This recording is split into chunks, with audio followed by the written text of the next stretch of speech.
JFT, just fair and direct.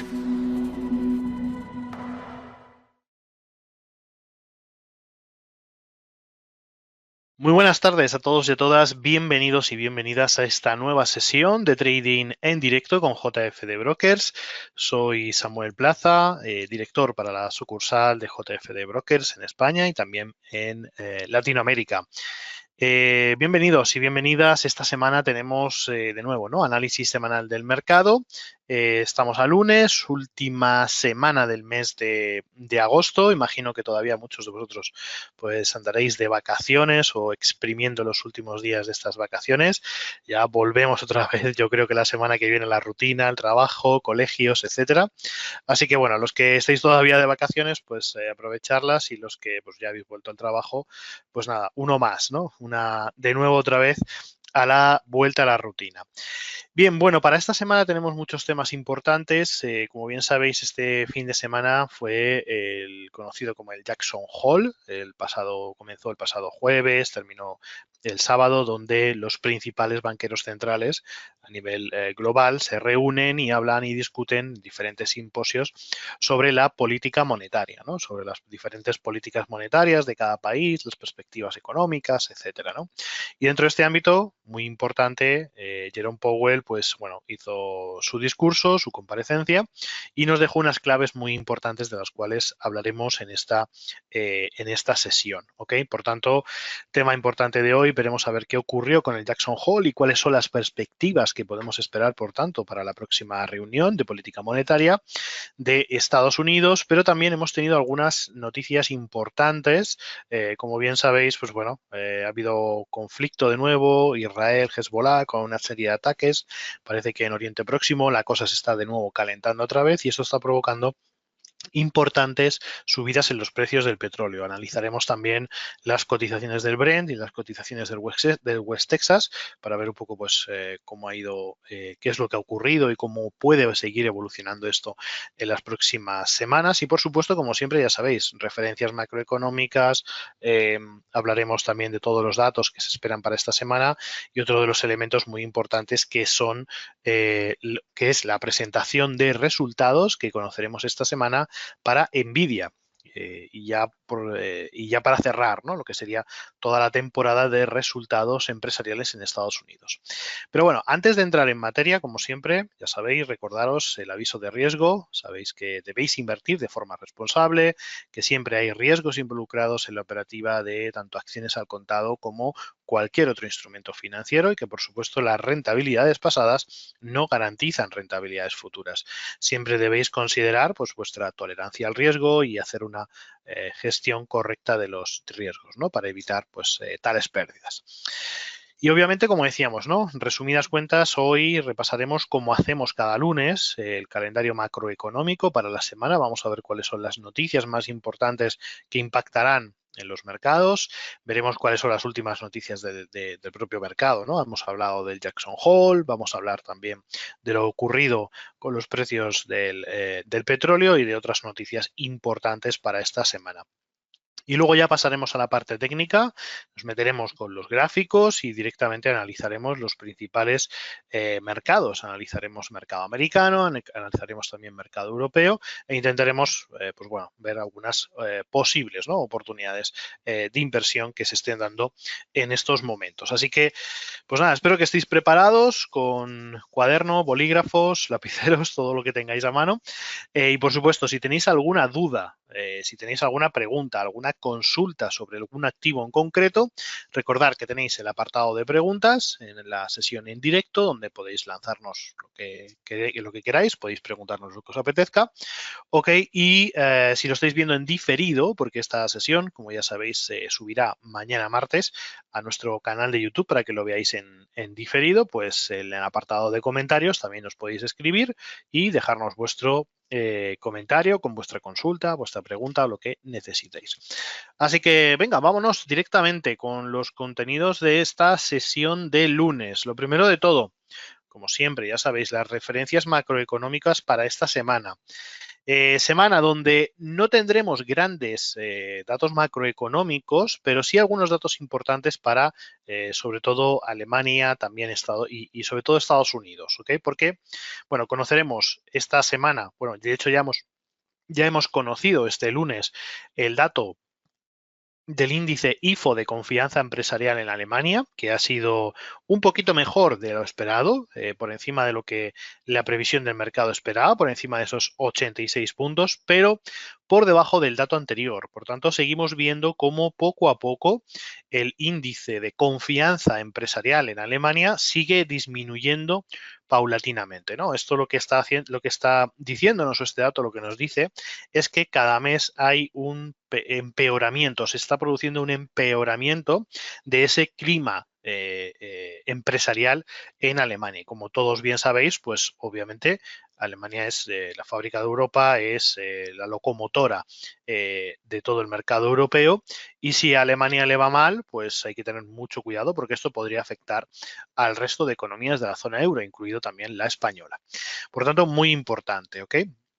De hecho, también esta semana conoceremos los datos del IPC de la zona euro, hablando de Europa, que conoceremos el próximo viernes, y son datos preliminares para el mes de agosto y debemos tenerlos muy en cuenta porque recordar que ahora en septiembre, cuando arranquemos septiembre, la segunda semana de septiembre, conoceremos los datos de tipos de interés por parte del Banco Central Europeo.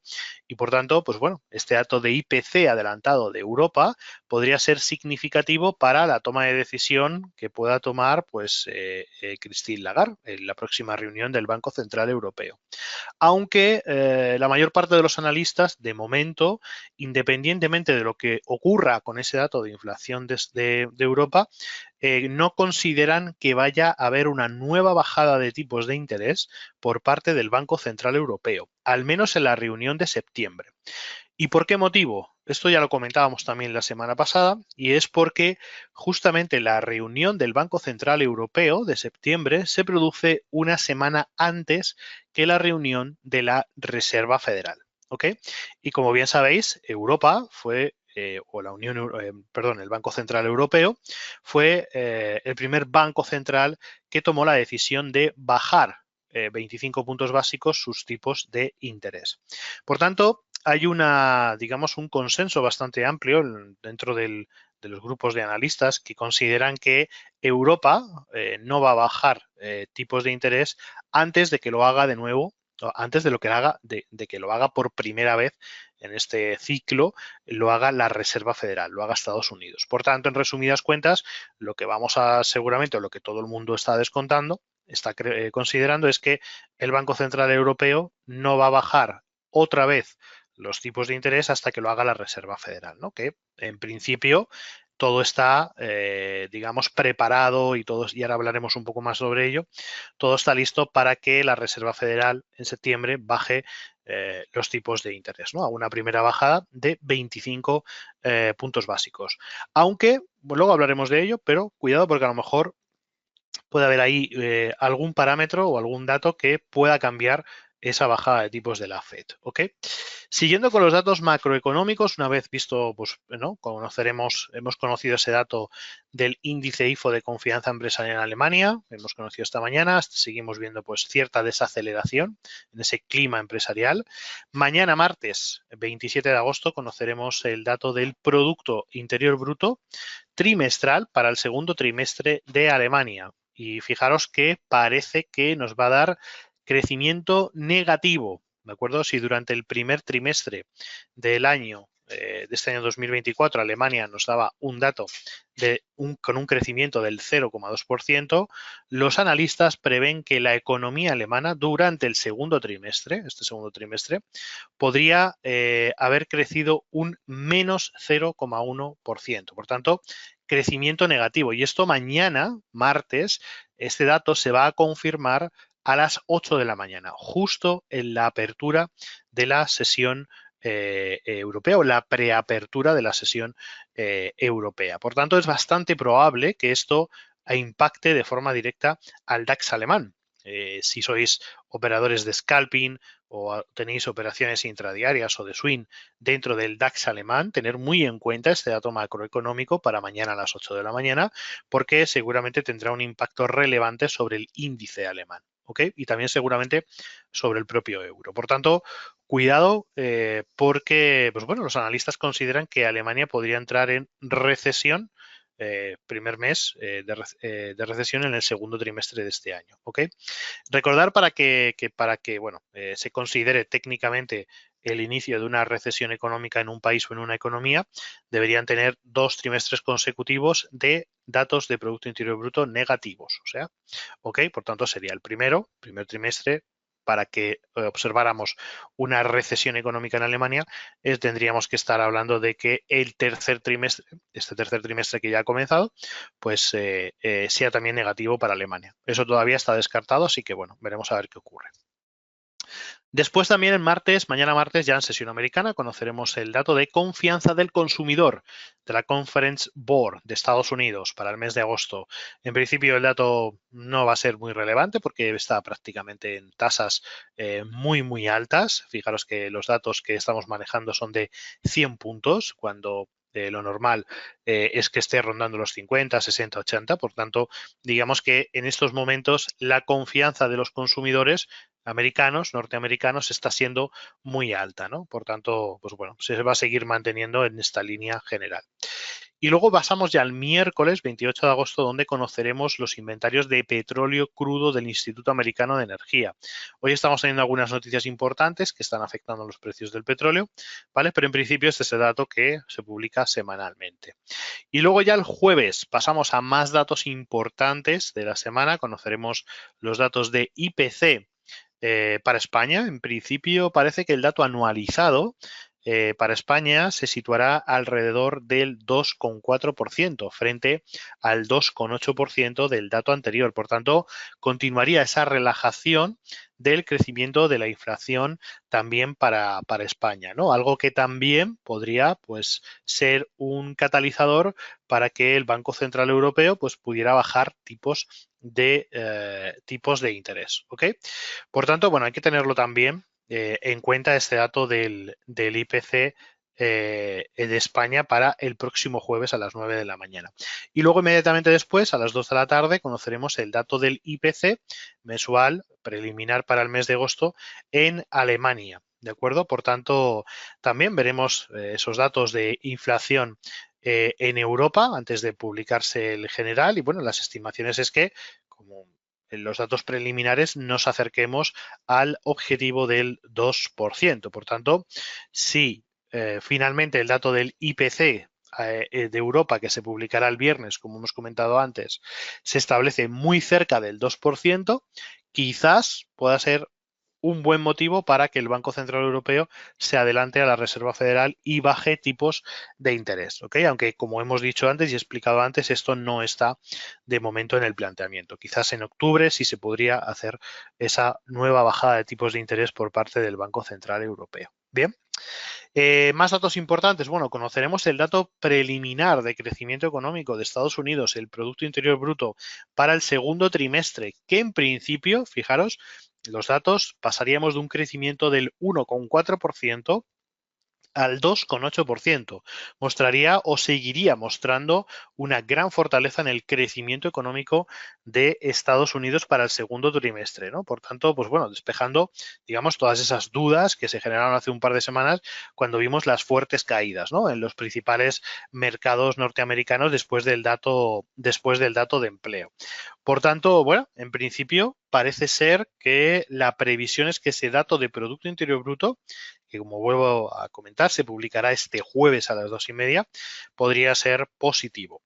Después tendremos las nuevas peticiones de subsidio por desempleo, que este dato pues, es el que conocemos todas las semanas. Y luego ya cerraríamos la semana con el viernes, donde conoceremos algunos datos interesantes. Conoceremos las ventas minoristas en España, que prácticamente yo creo que no tendrán impacto sobre los mercados. Después conoceremos el dato de desempleo, el cambio de desempleo en Alemania para el mes de agosto. Y como decíamos, luego pues tendríamos el IPC de la zona euro. ¿ok? A las 11 de la mañana. Y luego, finalmente, para cerrar la semana, muy importante, conoceremos los precios del gasto en consumo personal subyacente, ¿vale? ¿Qué es este dato? Este es el dato, digamos, de inflación que mide la Reserva Federal para fijar sus tipos de interés. Este es, digamos, el dato que más le importa a la Reserva Federal para, digamos, establecer, ¿no?, los tipos de interés. Es como el IPC, ¿de acuerdo? Pero aplicado directamente sobre los propios consumidores. Es como una especie de IPC descontando o eliminando algunos sesgos, ¿ok? Como por ejemplo la energía, etcétera, etcétera. A este dato se le conoce como el PCE, ¿vale? En vez del IPC se conoce como el PCE o el ECP también, ¿no?, en castellano. Por tanto, bueno, este dato va a ser muy importante porque este dato también de inflación es un poco el que fija también esos parámetros para la Reserva Federal. Y fijaros que las estadísticas o lo que nos dice el consenso de los analistas es que estará aproximadamente rondando el 2,7% frente al 2,6% del dato anterior. Por tanto, bueno, en líneas generales, dentro de la línea, en principio, la que se espera. Si este dato se reduce, ¿de acuerdo? O sea, si está por debajo del 2,7%, esto se tomará como positivo y una reafirmación de que pues, la inflación sigue bajando y que, por tanto, pues daría alas a las bajadas de tipos de interés que hemos comentado anteriormente. ¿Ok? Por tanto, bueno, en principio, a nivel general, a nivel macroeconómico, estos son los datos que vamos a tener. Tenemos datos de Productos Interior Bruto, tenemos datos de inflación esta última semana, que pueden ser, sobre todo, relevantes de cara a las próximas reuniones de los bancos centrales, ¿de acuerdo? Tanto de Europa, del Banco Central Europeo, con esos datos de inflación, como de la Reserva Federal, con los datos que comentamos también de ese dato PCE sobre los precios del gasto en consumo personal, ¿ok? Que se van a publicar el viernes. Así que datos muy importantes que podrían determinar, digamos, el futuro, las expectativas sobre bajadas de tipos de interés por parte del Banco Central Europeo y por parte de la Reserva Federal, ¿ok? Pero luego esto no queda aquí, sino que también vamos a conocer esta semana la presentación de resultados de una de las compañías que más está dando de hablar en estas últimas semanas, meses o incluso durante todo este 2024 o 2023, ¿no? Al calor de la inteligencia artificial, todo el mundo se ha subido a Nvidia. La compañía que fabrica pues tanto semiconductores como tarjetas gráficas, etcétera, ¿no? Compañía, podríamos decir, del sector de las semiconductores, pero que tiene una gran vinculación con el sector de la inteligencia artificial. Pues bien, recordar, ¿no?, que Nvidia es una de las grandes capitalizadas en estos momentos, ha experimentado unas fuertes subidas en los últimos meses y está en boca de todo el mundo, ¿no? Por tanto, se considera que el cierre de las presentaciones de resultados o de la temporada de resultados de Estados Unidos va a ser cuando Nvidia presente resultados. No recuerdo exactamente en qué momento lo va a hacer. Vamos a ver cuándo presenta resultados, presentaciones de resultados. Vamos a verlo rápidamente en el calendario. ¿Cuál es el día en el que presenta resultados Nvidia? No sé si era el miércoles o el jueves. Normalmente las grandes suelen presentar miércoles, jueves. Pero dejarme que lo confirmemos. Martes, ¿no? Miércoles. Justo el miércoles, ¿de acuerdo? Al cierre de mercado, ¿ok? Tendremos la presentación de resultados de Nvidia. Por tanto, sus resultados impactarán o se verán reflejados en la sesión de este jueves, ¿de acuerdo? Del jueves 29 de agosto. Así que muy atentos porque, bueno, aparte también tenemos otras presentaciones de resultados como Salesforce, que es una compañía desarrolladora de software, de gestión sobre todo, También tendremos HP, también que publicará resultados, NetApp y Autodesk, ¿ok? También parte software, tecnológica, que presentará resultados, ¿ok? Así que, bueno, con ese cierre, digamos, de la presentación de resultados de NVIDIA se dará por concluida la temporada de resultados para el segundo trimestre de todos los mercados principalmente, ¿no? Tanto mercado americano como mercados europeos, aunque obviamente todavía quedarán algunas compañías que tengan que ir presentando resultados. Por tanto, bueno, muy atentos al calendario macroeconómico, a estos resultados de NVIDIA y después vámonos a otra noticia muy importante que hemos conocido, pues bueno, este fin de semana. Vemos cómo el petróleo Brent rebasa la barrera de los $80, alcanza los $81 después de esos ataques que se han producido este fin de semana entre Israel y el Líbano, ¿no? Y digamos, el brazo militar de Hezbollah. Por tanto, bueno, ha habido como una especie de intercambio de ataques con misiles y demás que, bueno, que han generado pues mayor inestabilidad. Sí, ya estamos, como siempre, ¿no? Hablando de una zona donde pues no cesan los conflictos. Y bueno, y esto al fin y al cabo lo único que hace es generar ese ruido, generar pues toda esa volatilidad en los precios del petróleo, dado que la región pues es muy importante, ¿no? En este ámbito. Por tanto, seguimos con esta dinámica de incertidumbre, de volatilidad en los precios del petróleo. Nos vamos a ir a los gráficos, ¿vale? Porque fijaros que en el caso en el caso del petróleo, vamos a ver si podemos abrir. Sí, aquí lo tenemos.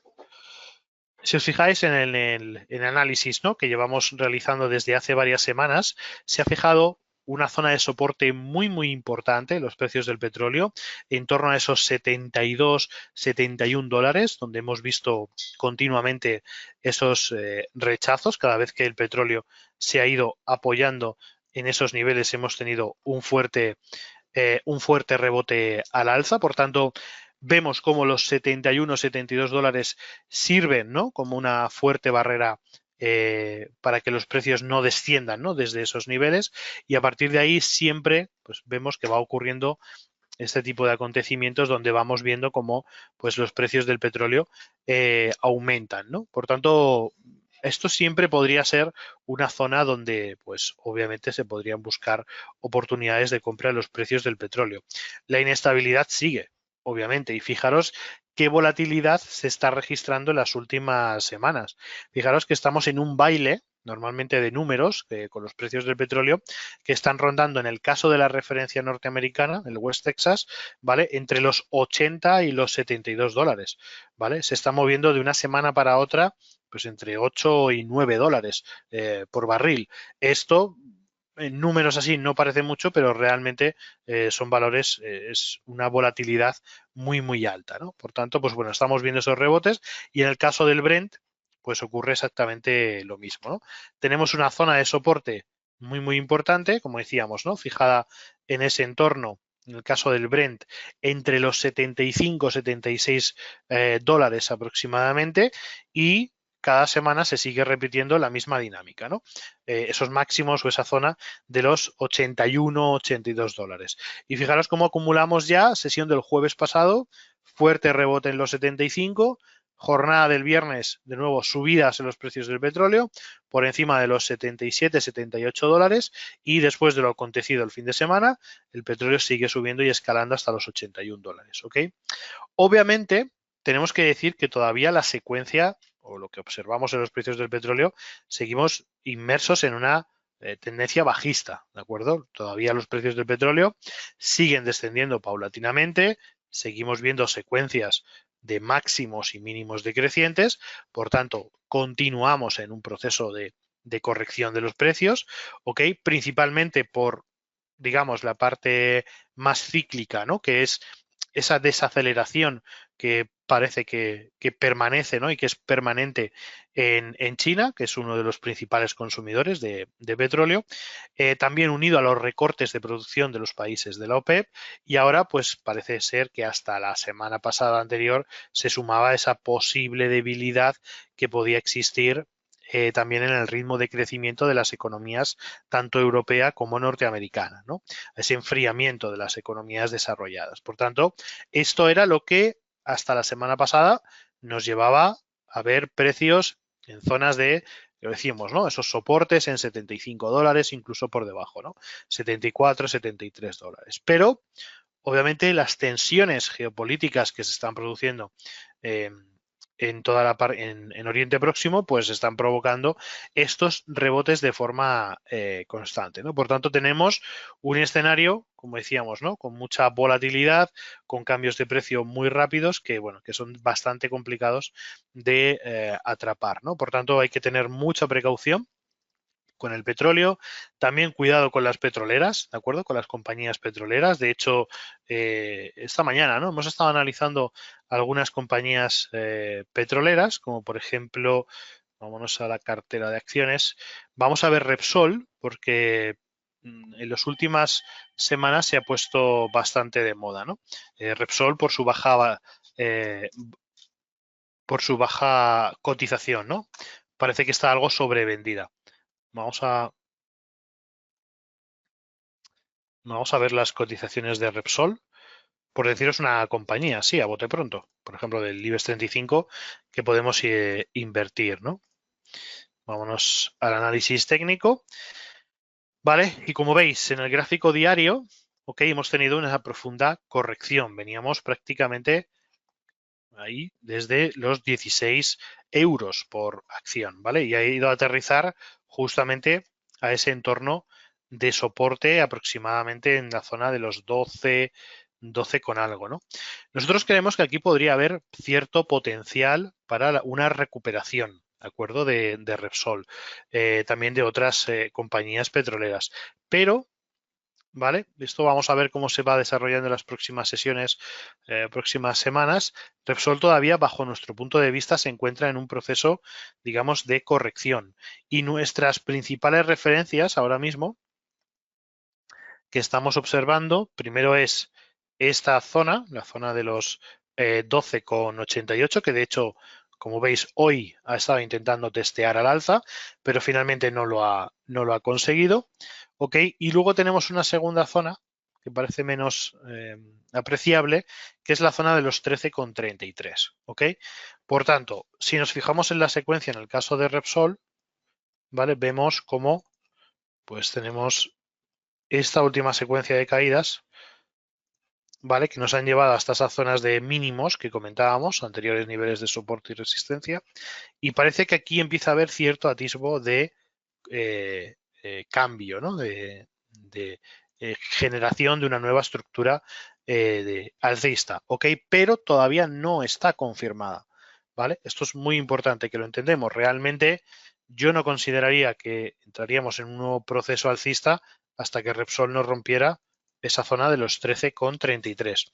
Se podría ser un poquito más agresivo, ¿vale? Para Repsol en caso de que rompiera esa resistencia de los 12,89, 12,90, ¿vale? Colocando algunas posiciones alcistas, dado que, bueno, es un valor que paga dividendos, que se puede estar a medio y largo plazo y que, bueno, que esto pues se puede soportar, ¿no? En caso de caer un poco más la compañía, para luego infraponderar. Pero, de momento, bajo nuestro punto de vista, todavía Repsol sigue en una fase correctiva, ¿vale? En el gráfico semanal, si nos gusta, no vemos ningún tipo de problema. Ok, seguimos viendo mínimos y máximos crecientes, pero creemos que todavía no se está cumpliendo ese timing, ¿vale? Ese momentum para tomar de nuevo posiciones alcistas en las petroleras, ¿vale? Si nos fijamos, realmente, y nos vamos a los precios, ¿vale? De las commodities, el Brent todavía y el West Texas, aunque está haciendo estos movimientos de subidas y bajadas, no está mostrando realmente una tendencia al alza de los precios del petróleo, ¿no? Por tanto, todo lo contrario, de hecho, ¿no? Está mostrando más bien máximos y mínimos decrecientes. Así que, bueno, aunque hay zonas de soporte muy importantes, ok, obviamente eh, todavía quizás no es el momento perfecto para tomar esas posibles posiciones en tanto en el petróleo como en compañías petroleras. ¿Ok? Bien, Volviendo otra vez a las noticias, ¿vale? Y volviendo bueno, uno de los temas, ¿no?, más importantes que tenemos ahora mismo en la agenda, que son los tipos de interés de la Reserva Federal, la futura bajada de tipos de interés que prácticamente, pues bueno, ya está más que confirmada, porque como bien sabéis, perdón, el pasado viernes tuvimos las declaraciones de Jerome Powell dentro de ese simposio que se celebra, conocido como el Jackson Hole, donde todos los banqueros centrales se reúnen y hablan de estas expectativas, tanto económicas, monetarias, desde el punto de vista de los bancos centrales.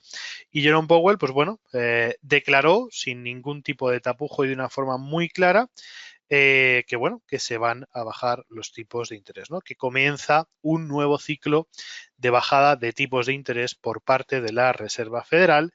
Y lo más importante, que la reducción que se va a hacer en septiembre, que ya está confirmada, no va a ser la única y no va a ser tampoco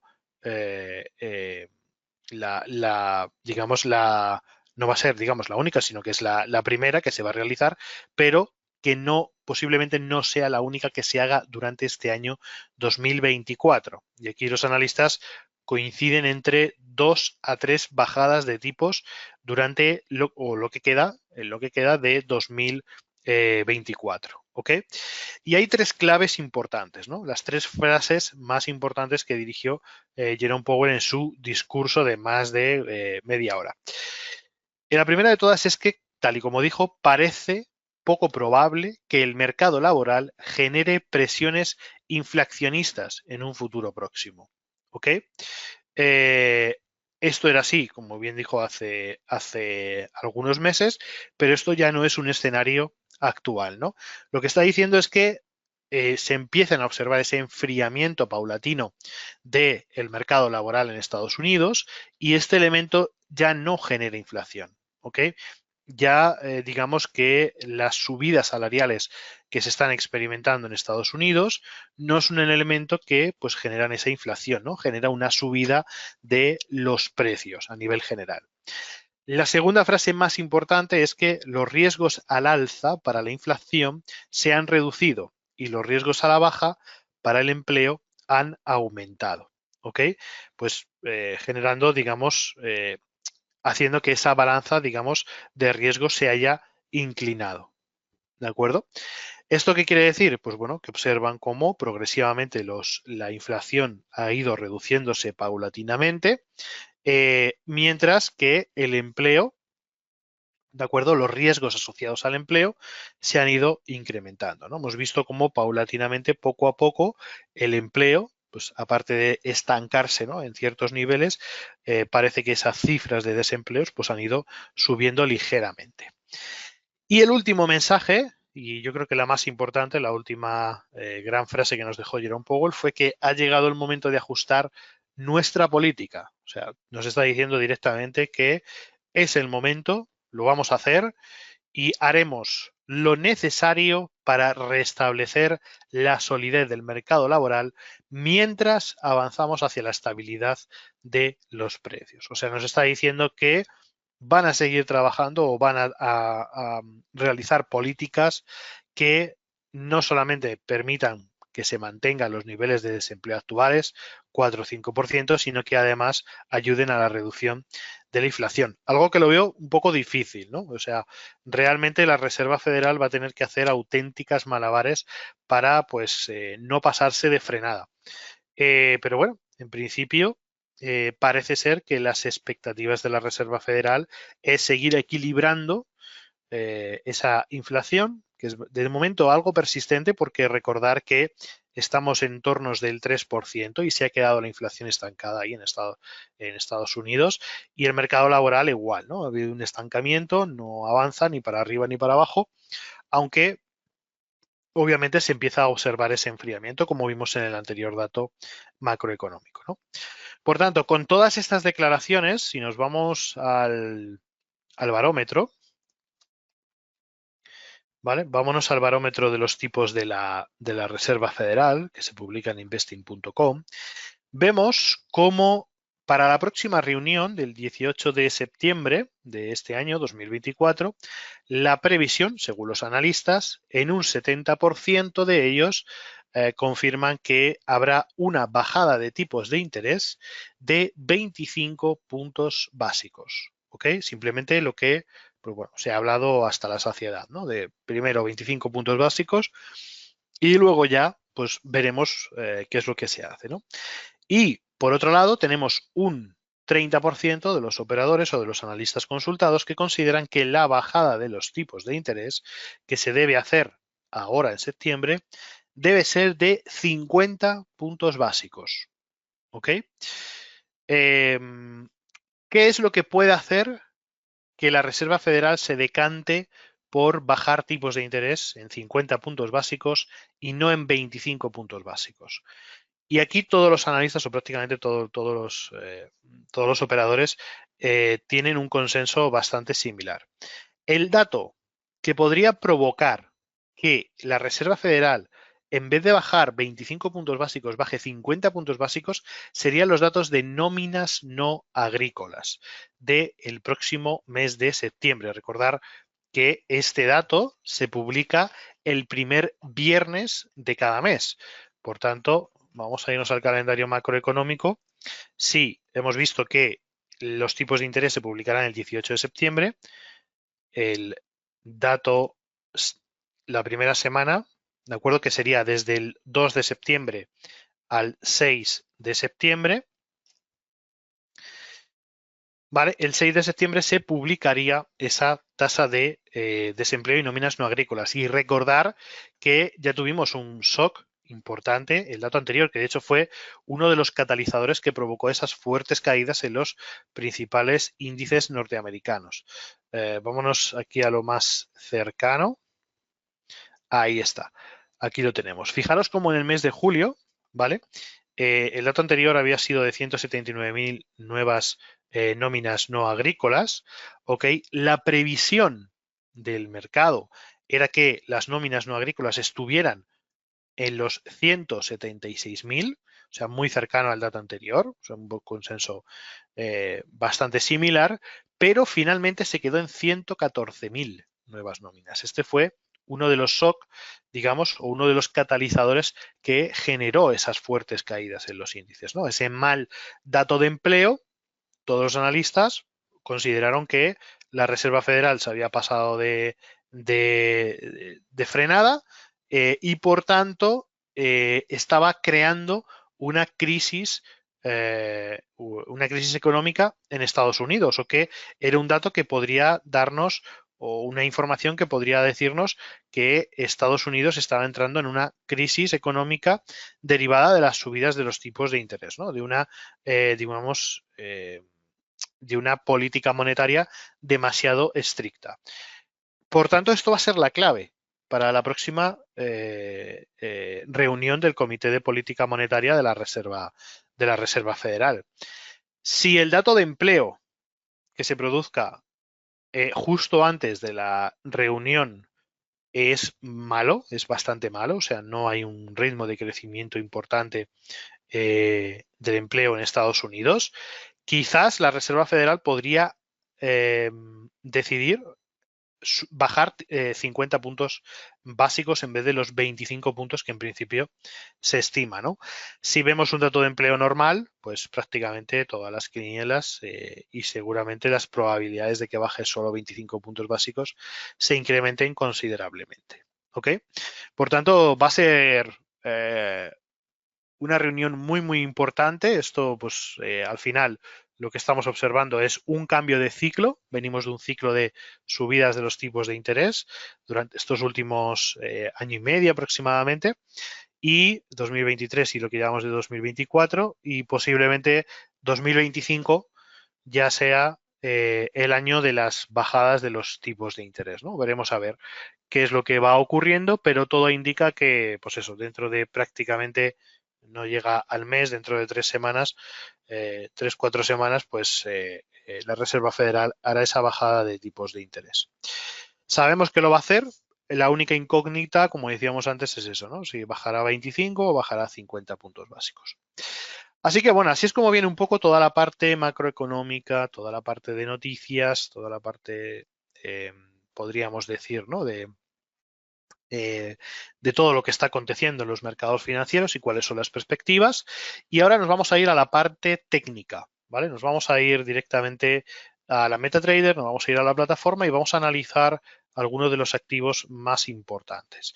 Obviamente, vamos a ir lo primero de todo a revisar el comportamiento que están realizando los principales índices bursátiles y nos vamos a ir lo primero de todo a Europa, ¿ok? Que esta mañana, pues bueno, habría en principio eh, con ligeras subidas, no sé en estos momentos cómo están, creo que están con ligeras caídas, aunque bueno, está siendo una sesión yo creo que bastante plana. Y vamos a comenzar con el Eurostock, ¿de acuerdo? Vamos a ver cuál es su situación, en qué momento se encuentra y qué es lo que ha ocurrido en las últimas sesiones, ¿no? Y hacia dónde se puede dirigir en las próximas sesiones. Y bien, ¿qué es lo que estamos observando? Por tanto, para Europa, Eurostock 50 principales o las 50 principales compañías europeas. Como ya comentábamos en otras sesiones, recordamos que tuvimos ese shock de todos los mercados, ¿no? Que provocaron esas fuertes caídas desde, pues, en el caso del Eurostock, niveles de los 4.890 puntos hasta alcanzar esos mínimos de los 4.480 puntos, ¿no? 400 puntos que se perdieron prácticamente en 2-3 sesiones, ¿no? Con aquel lunes negro que tuvimos.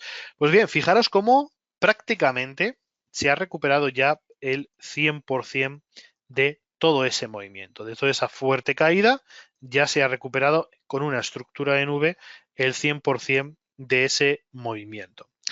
Por tanto, ¿dónde está la clave en estos momentos en el Eurostock para determinar si estamos de nuevo en un proceso alcista o en un proceso de continuación bajista? Porque aunque hayamos tenido este shock y esta fuerte recuperación, debemos decir que no podemos todavía considerar que los mercados europeos en general estén en una nueva tendencia alcista, porque para ello el Eurostock debería romper esta resistencia que tenemos aquí, aproximadamente los 4.930 puntos, ¿ok? Y como veis, de momento el mercado, el Eurostock, no ha roto esa resistencia. Por tanto, para esta semana va a ser importantísimo este nivel, ¿ok? Ese nivel de los 4.920 puntos. Vamos a ver si tenemos una corrección, que sería, bajo mi punto de vista, algo relativamente lógico y normal después de toda la fuerte subida de las dos últimas semanas para luego, pues bueno, continuar con las subidas. Pero no perdáis la perspectiva, ¿de acuerdo? Principalmente en las líneas generales en el mercado europeo, porque seguimos encontrando un mercado que mantiene esa fase correctiva, ¿vale? Venimos de lo que decimos, ¿no? Venimos de ese último máximo histórico, ahí tenemos un máximo, después generamos un mínimo, después un máximo un poquito más bajo, hacemos otro mínimo, un poquito más bajo aún, después tenemos otro máximo más bajo y otro mínimo más bajo, ¿no? Por tanto, lo que observamos es que de momento, ¿vale? De momento la secuencia sigue siendo una secuencia bajista de máximos y mínimos decrecientes, ¿ok? Y esto no ha cambiado, ¿ok? Por mucha recuperación que ha habido, por mucho shock que haya habido estos últimos días. Para el medio plazo, ¿de acuerdo? Para medio plazo estamos hablando de los próximos, lo que queda de año o incluso segundo trimestre del año que viene, para el próximo año. No podríamos considerar que la tendencia alcista se ha recuperado hasta que no superáramos los 5.041 puntos, ¿ok? Que es ese último máximo decreciente de toda esta secuencia bajista o de esas correcciones que se han producido, ¿vale? Esto es teoría de Dow básica. Ahora bien, más en el corto plazo, si nos vamos a temporalidades de gráficos de 4 horas y analizamos esta última secuencia de caídas, ¿vale? Desde este nivel que tenemos aquí vamos midiendo, ¿no? Máximo, mínimo, máximo y mínimo, ¿ok? Podríamos considerar que el proceso alcista se podría dar a partir de ese nivel que hemos comentado, ¿no? A partir de toda esta franja que tenemos aquí. A partir de aquí, en el corto plazo, al menos hasta los 5.041, durante esta semana y las próximas jornadas, podríamos observar continuaciones alcistas hasta esos niveles, ¿ok? Si definitivamente el Eurostock se consolida por encima de esos niveles. Si no, pues obviamente tenemos toda esta secuencia alcista que tenemos aquí. Ya nos bajaríamos más al más corto plazo, ¿no? Nos bajaríamos al gráfico de 1 hora. Y en el gráfico de 1 hora, ¿vale? Para medir todo este gran movimiento que se ha generado, simplemente con irnos a la última parte de la secuencia. Vamos a limpiar todo esto. Aquí. Fijaros toda esta última parte de la secuencia donde ya empieza a haber cierto agotamiento, empieza a haber lo que llamamos divergencias. Observamos cómo tenemos máximo, mínimo, después tenemos aquí un nuevo máximo, un poquito más alto que el anterior, por lo tanto la secuencia se sigue respetando. Y luego aquí tenemos otro mínimo, un poquito más alto que el anterior, y luego finalmente este último máximo que tenemos ahí, ¿no? Por tanto, ¿qué quiere decir? Que la referencia que tenemos que tener en cuenta ahora mismo para cortos, para ventas en el Eurostock, ¿de acuerdo? Sería esta zona que tenemos de los 4.862, ¿vale? Si os fijáis, tenemos el último máximo que ha marcado el Eurostock dentro de esa secuencia de gráficos de 1 hora, ¿ok? Después tenemos este último mínimo creciente que es que nos ha marcado el Eurostock, ¿no? Por tanto, tenemos esas dos referencias más relevantes y más importantes para el Eurostock de esta semana, ¿vale? Esas van a ser, yo creo que, las dos claves en el caso de, a nivel general, mercados europeos y en concreto el Eurostock. Fijaros que ese máximo del Eurostock me coincide, de 4.917, prácticamente me coincide con ese máximo anterior, ¿no? Esa zona que comentábamos antes de gráficos de 4 horas, ¿no? Por tanto, estos niveles son clave ahora mismo, ¿vale? Para el mercado europeo. Vámonos ahora a ver el IBEX 35, ¿vale? Que al igual que comentábamos con el Eurostock, pues tiene una estructura muy similar, ¿no? Vemos cómo el IBEX ha recuperado el 100% de todo ese movimiento bajista. Volvemos a estar de nuevo en ese entorno de los 11.262 puntos. Por tanto, obviamente, siempre es una muy buena noticia para el IBEX 35, pero cuidado, ¿de acuerdo? Porque fijaros cómo no termina de rebasar esas últimas zonas de resistencia que teníamos ahí, ¿vale? Hoy se lo está pensando bastante y no termina de consolidarse por encima de esos niveles. Para continuar, para seguir viendo subidas en el IBEX 35, se debería romper esa resistencia. Y fijaros que es lo mismo que hemos visto en el Eurostock, ¿vale?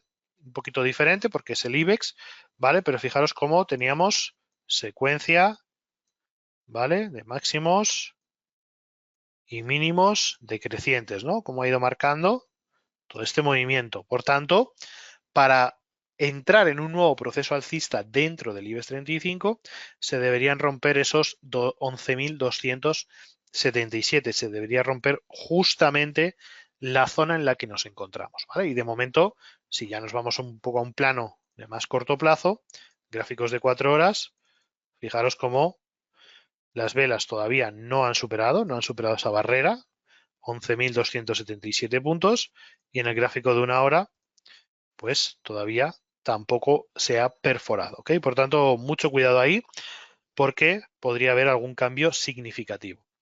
Bien, en el gráfico de 4 horas apenas vemos correcciones, por tanto, ha sido una subida bastante vertical, y para mí la única referencia que tendríamos en el IBEX 35 es, como decimos, ¿no? Esa resistencia, ¿vale? Esa zona de los 11.273, vamos a ver qué cierre de día hace, y la siguiente zona ya serían los 11.130 puntos. Si ya nos vamos al gráfico de 1 hora y ampliamos un poquito para ver todas estas secuencias, pues entran un poco en lo que comentábamos hace nada.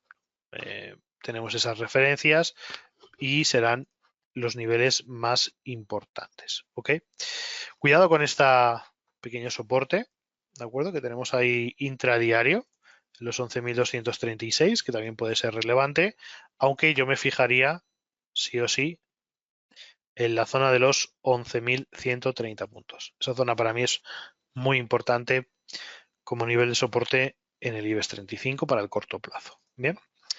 Y luego ya terminamos con los mercados europeos, nos vamos al DAX, donde veis que la figura, la formación es exactamente igual que lo que estábamos comentando en activos, ¿no? En el resto de activos. El DAX alemán ha conseguido ya recuperar toda la fuerte caída que se vivieron hace 2 semanas, ha recuperado más del 100%, fijaros que el DAX cotiza por encima de esos niveles, ¿vale? Muy atentos, cuidado esta semana, no os dejéis llevar por esta posible ruptura, porque mañana tendremos datos macroeconómicos importantes para Alemania. Esta semana va a ser, yo creo que clave para el mercado alemán y por tanto podría haber algo de volatilidad, ¿vale? Pero en líneas generales, como veis, en el gráfico diario, el DAX alemán, recuperación total, parece que finaliza todo ese proceso ya correctivo, de fase correctiva, aunque todavía le queda, pues bueno, la directriz, ¿no? Todavía sigue ahí acompañando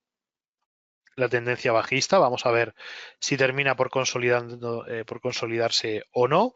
Y vamos a ver mañana, ¿no? Un poco qué es lo que ocurre. Hay 2 referencias que vemos todos, que son muy importantes para el DAX de las próximas horas, que va a ser la resistencia en la zona de los 1867 y el soporte, ¿vale? Que tenemos aquí abajo en la zona de los 18.431, ¿ok? Estos dos van a ser, yo creo que los niveles más importantes para el DAX en las próximas horas. Bien, vamos a borrar este de aquí para que no nos moleste. Pero básicamente ahí lo tenemos, ¿no? Este es el último, dentro de toda esta secuencia alcista del DAX, ¿no? Con máximos y mínimos decrecientes. Ahí tenemos, ¿vale? Este último máximo creciente y su último mínimo creciente lo tenemos aquí, ¿vale? Por tanto, para hablar de una potencial tendencia bajista, habría que cruzar ese soporte, esa barrera, ¿ok? Y luego ya para ver continuaciones alcistas deberíamos superar este nivel, ¿no? De los, lo que hemos dicho, ¿no? 18.670 puntos aproximadamente. Creo que es, sí, 18.670 por resistencia y soporte en 18.430 puntos, ¿vale? En el caso del DAX, esas van a ser las 2 referencias más importantes para los próximos días, ¿ok? Y luego ya, para cerrar, nos vamos a ir al mercado americano, nos vamos al SP500, que al igual que el resto de índices ha recuperado más del 100% de las caídas que se produjeron hace 2 semanas, por tanto, volvemos otra vez a estar muy cerca de máximos históricos. Fijaros que estamos rondando esos 5.668 puntos. Cotiza en 5.621. Apenas estamos a 40 puntos básicos en el SP500 para volver a romper máximos históricos después de la que cayó, ¿no? Con esas fuertes correcciones. Obviamente, en esta última semana hemos visto como el SP500 se ha estabilizado de una forma prácticamente perfecta sobre esa zona de los 5.565, que fue una zona que funcionó muy bien como zona de throwback, ¿vale? Estructura de throwback, vuelta otra vez a la resistencia que ahora se convierte en soporte. Y por tanto, ¿vale? Las referencias para esta semana son precisamente esos niveles, ¿ok? Fijaros que tenemos una resistencia importantísima, que van a ser los máximos históricos del SP500, los 5.668, atentos a esa referencia, y el soporte es la zona que teníamos de anterior resistencia, que ahora se ha convertido en el último mínimo creciente, ¿de acuerdo? De la secuencia de corto plazo, esos 5.565, ¿vale? Fijaros cómo nos marcaba aquí este último máximo y ahora nos ha vuelto a marcar en la sesión de hoy ese nuevo máximo superior, ¿no? Por tanto, dentro de la secuencia alcista, ¿cuál es el último mínimo creciente? Este nivel que tenemos en los 5.565. Si se pierden, o sea, si el SP500 pierde esta zona de soporte, volverán de nuevo las caídas, ¿de acuerdo? Volverán otra vez las ventas. No creo que con la misma violencia o de la misma forma que hemos visto hace un par de semanas, pero obviamente esto podría generar de nuevo caídas importantes en el SP500, ¿ok? Veremos a ver qué es lo que ocurre. ¿Qué catalizadores podrían surgir, ¿no? O podrían producirse para que haya esta caída? Pues, por ejemplo, unos muy malos resultados de Nvidia, ¿vale? Si Nvidia no muestra buenos resultados, podríamos tener correcciones en el SP500. Si, por ejemplo, los datos macro de Estados Unidos no muestran que son datos negativos y que podríamos estar cerca de una recesión, también podría generar esa ruptura bajista, ¿de acuerdo? De soporte.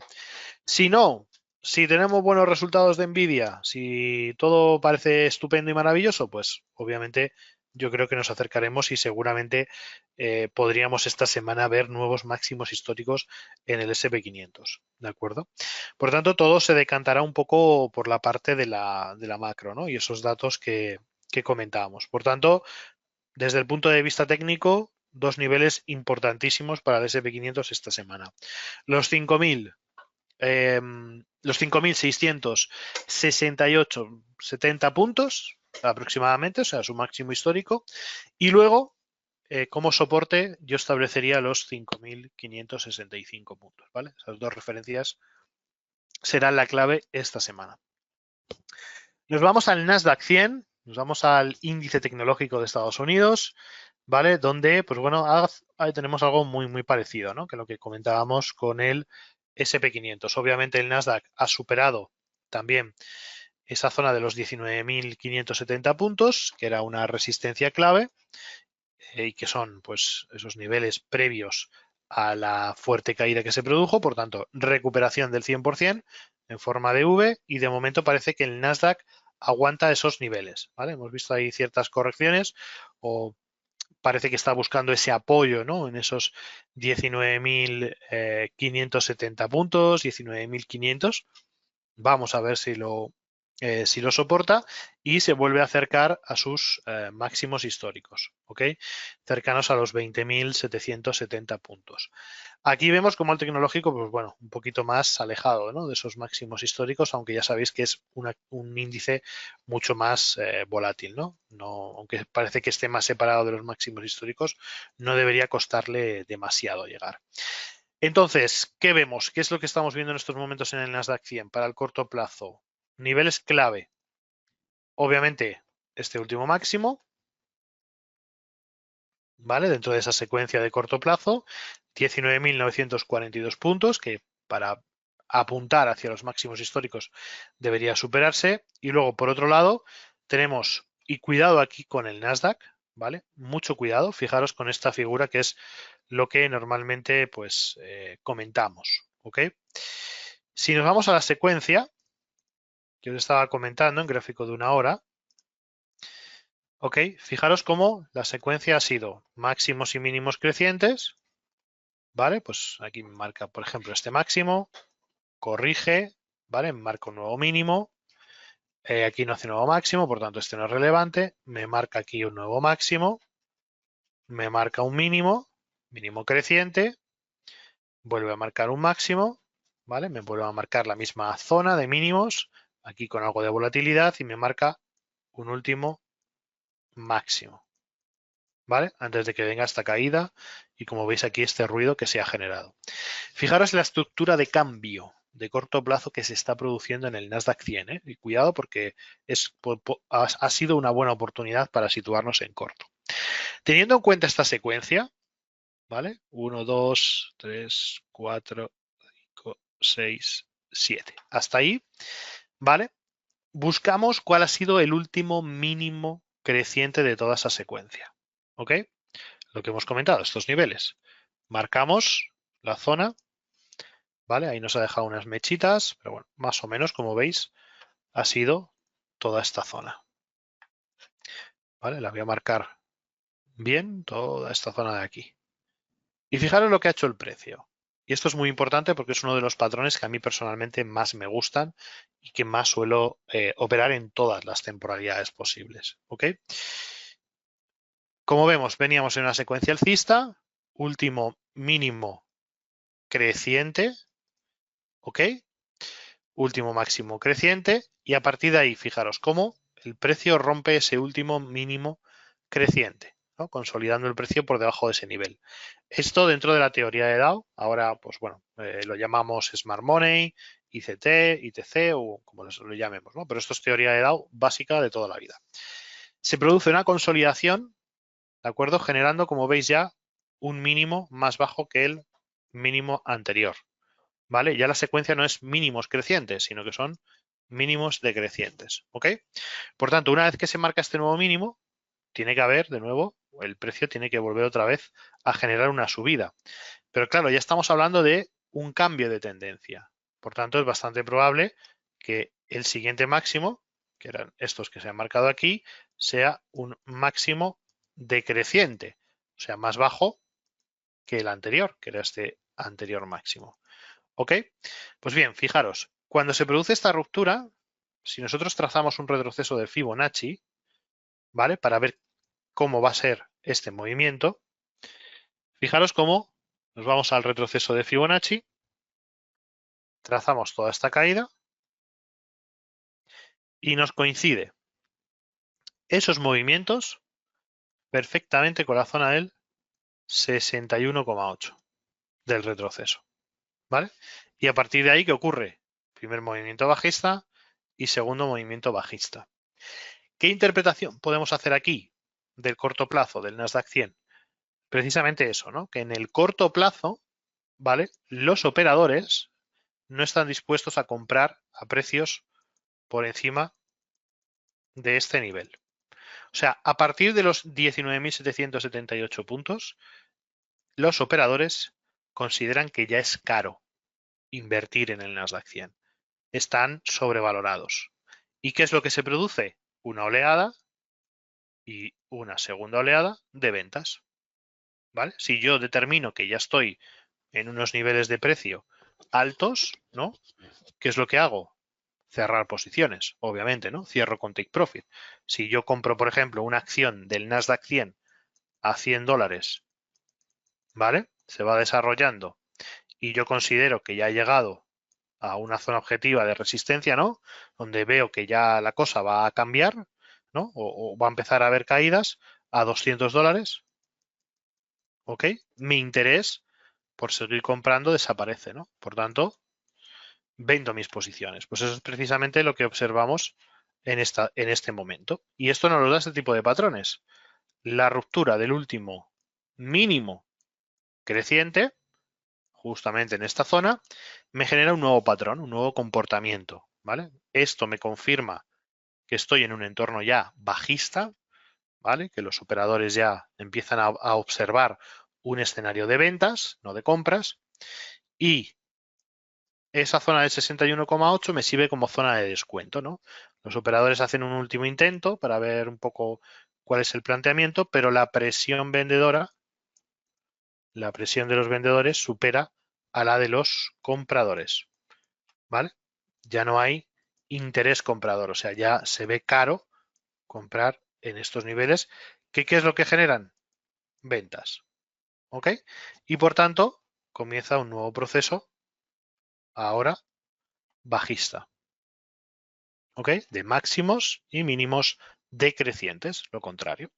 Fijaros como ya hacemos el análisis, vemos un máximo, un mínimo, este mínimo ya es más bajo que el anterior y este máximo o esta zona de máximos ya son más bajas que las anteriores, lo que definimos como una tendencia bajista. Ahora vamos a ver pues qué hacemos, ¿no? en este entorno. ¿Qué es lo que puede ocurrir? Pues obviamente referencia importantísima para el Nasdaq 100 en estos momentos, gráfico de una hora, esos 19.000, vamos a ver, este último soporte de la semana pasada, 19.457. Ese va a ser un soporte clave, porque de romperse mantendríamos las caídas en el Nasdaq 100, ¿de acuerdo? La corrección.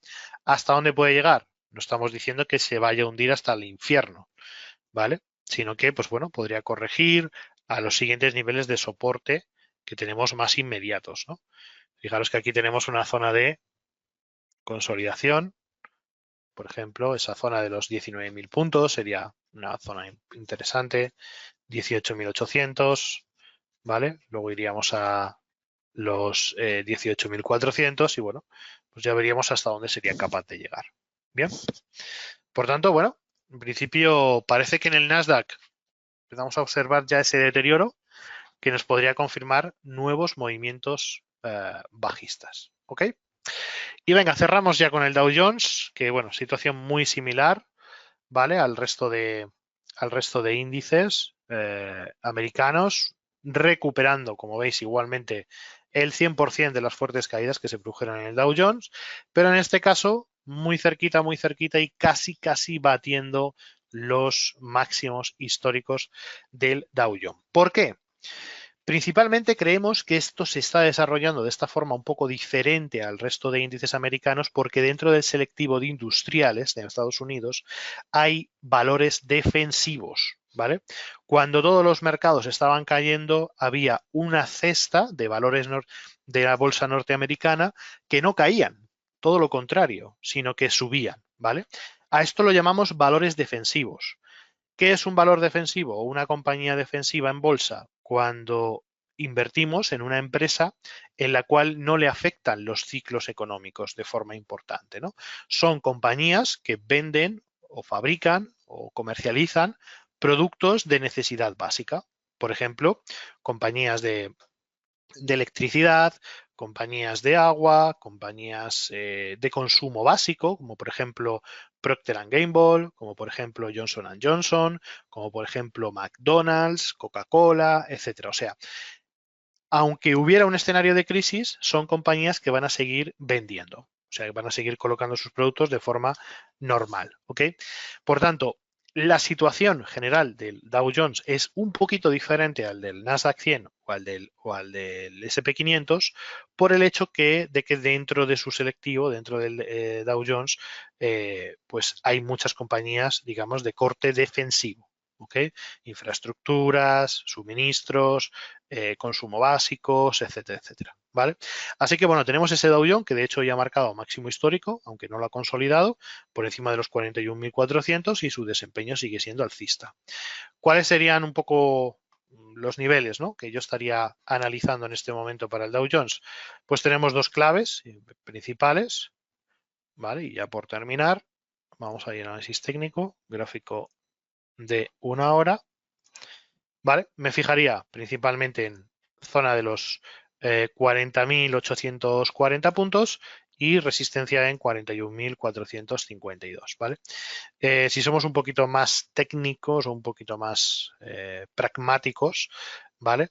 Me subiría un poquito al gráfico de 4 horas porque ha habido algo de ruido el viernes en el Dow Jones, ¿vale? Y estas dos serían las referencias importantes, ¿vale? Bajaría un poquito más el soporte hasta los 40.588 puntos y la resistencia en los 41.552, ¿de acuerdo? Así que poco más que añadir. Muchísimas gracias a todos y a todas por haber participado en esta sesión. Espero que os haya gustado. Nos hemos ido un poquito de hora, pero bueno, no pasa nada. Y recordar que esta semana tenemos nuevos webinarios. Tenemos formación con indicadores técnicos secundarios, tenemos también sesión de análisis del miércoles y el jueves también tenemos un nuevo webinar. Recordar que podéis ver todas estas sesiones accediendo a vuestro área de cliente de JFD Broker y simplemente en el calendario de eventos os podéis registrar. Así que lo dicho, muchísimas gracias a todos, un placer. Ya sabéis que podéis encontrarnos en nuestro email de support@jfdbrokers.com o al teléfono que veis en pantalla de nuestra oficina de Madrid. Lo dicho, muchísimas gracias, un saludo y hasta la próxima. JFD, just fair and direct.